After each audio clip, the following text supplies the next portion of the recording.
님들, 솔직히 말해봐요. 주변에서 너 너무 예민한 거 아니야? 라는 말 들으면 기분 어때요? 진짜 속 뒤집어지죠. 그게 고치고 싶어서 고쳐지는 것도 아니고, 남들은 아무렇지 않게 넘기는 사소한 말 한마디, 표정 하나에 밤잠 설치고 하루 종일 곱씹느라 에너지는 다 써버리고, 정작 나를 괴롭힌 인간들은 발 뻗고 잘 자는데, 나만 혼자 감옥에 갇힌 기분. 이거 진짜 겪어본 사람 아니면 절대 모릅니다. 근데 더 짜증나는 건 뭔지 알아요? 마음을 편하게 먹어라, 기대를 버려라 같은 뻔한 소리들입니다. 그게 됐으면 진작에 성인군자 됐죠?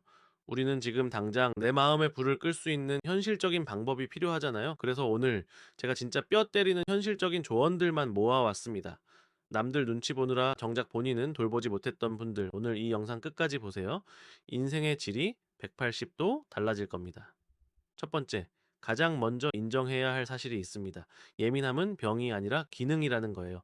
남들보다 안테나가 조금 더 높이 솟아있을 뿐입니다. 이걸 억지로 꺾으려고 하면 오히려 부러져요. 내가 예민하다는 걸 숨기려고 하지 말고, 아, 내가 지금 또 안테나가 예민하게 반응하고 있구나 라고 객관적으로 상황을 바라보는 연습부터 해야 합니다. 감정과 나를 분리하는 거죠. 두 번째, 정보의 과부하를 차단해야 합니다. 예민한 사람들은 주변의 모든 자극을 스펀지처럼 흡수합니다. 뉴스, SNS, 커뮤니티의 부정적인 글들, 심지어는 카톡 알림 하나까지도 다 스트레스예요. 하루 중에 딱 1시간이라도 좋으니 모든 디지털 기기와 떨어지는 강제 격리 시간을 만드세요. 뇌가 쉴 틈을 줘야 예민함의 수위가 낮아집니다. 세 번째, 그럴 수도 있지라는 마법의 주문을 입 밖으로 내뱉으세요. 머릿속으로만 생각하면 안 됩니다. 실제로 소리 내어 말하는 게 중요해요. 누군가 무례하게 굴었을 때 왜 저러지? 라고 파고드는 순간 지옥이 시작됩니다. 그냥 어휴, 저 사람 오늘 집안일이 안 풀리나 보네. 그럴 수도 있지 하고 툭 던져버리세요. 근거가 없어도 상관없습니다. 내 마음 편한 게 우선이니까요. 네 번째, 신체적인 컨디션을 무조건 1순위로 관리하세요. 예민한 사람들은 몸이 조금만 피곤해도 감정의 방어벽이 무너집니다. 잠이 부족하거나 배가 고프면 평소엔 웃어넘길 일도 죽을 죄처럼 느껴져요. 내가 지금 예민한 건 내 성격 탓이 아니라 어제 잠을 못 자서 그렇다라고 몸의 상태로 화살을 돌리세요. 실제로 잘 먹고 잘 자는 것만으로도 예민함의 70%는 해결됩니다. 다섯 번째, 거절하는 연습을 아주 작은 것부터 시작하세요.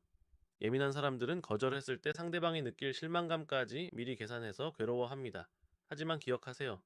당신이 거절한다고 해서 지구가 멸망하지도 않고 상대방이 당신을 쓰레기로 보지도 않습니다.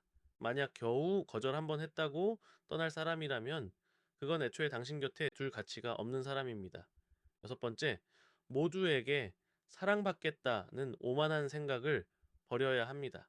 네, 이건 오만입니다. 신도 욕먹는 세상인데 일가의 인간인 우리가 어떻게 모두를 만족시킵니까?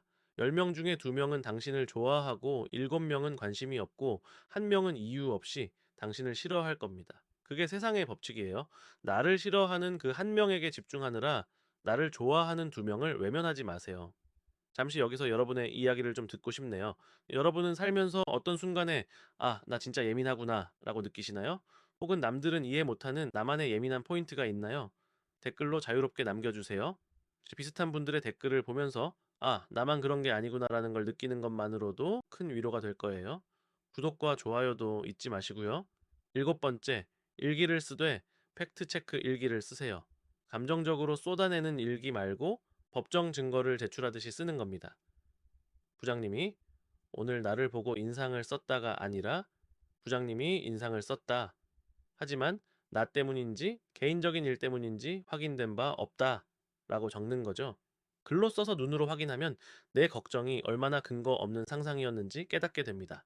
여덟 번째, 물리적인 공간을 분리하세요. 집은 무조건 내가 가장 편안하게 쉴 수 있는 요새가 되어야 합니다. 밖에서 기빨리고 돌아왔는데 집까지 어지러우면 정신이 못 버텨요. 침구는 가장 부드러운 것으로 바꾸고 조명은 은은하게 조절하세요. 내가 통제할 수 있는 완벽한 공간이 있다는 감각이 심리적 안정감을 줍니다. 아홉 번째, 예민함을 디테일한 능력으로 치환하는 업무나 취미를 찾으세요.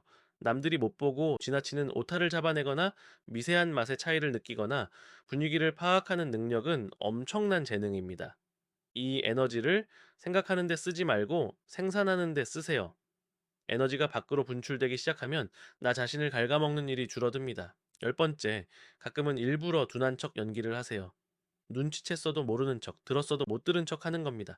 처음에는 속이 근질거리겠지만, 자, 연기를 하다 보면은 실제로 무뎌지는 순간이 옵니다. 나는 지금 둔한 사람 역할을 맡은 배우다. 라고 자기 최면을 거는 거예요. 자, 이제부터는 정말 현실적으로 당장 실행할 수 있는 대안들을 말씀드릴게요. 순서에 상관없이 본인에게 맞는 걸 골라보세요. 가장 효과적인 건 5분 타이머 전략입니다.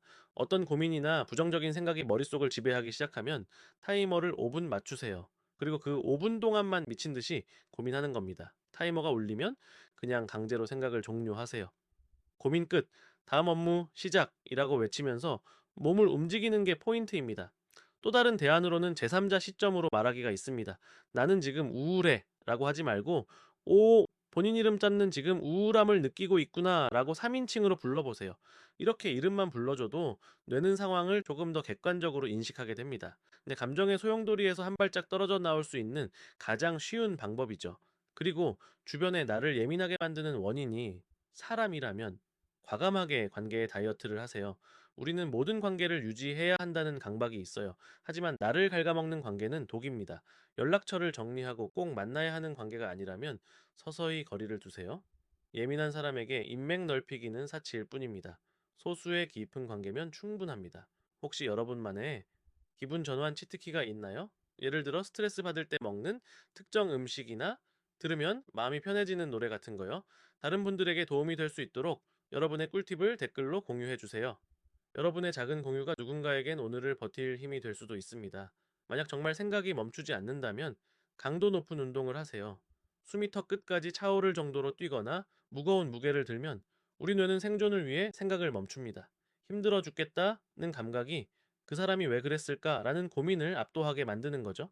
땀을 흘리고 샤워를 하고 나면 그렇게 죽을 것 같던 고민도 별거 아니게 느껴지는 마법을 경험하실 겁니다.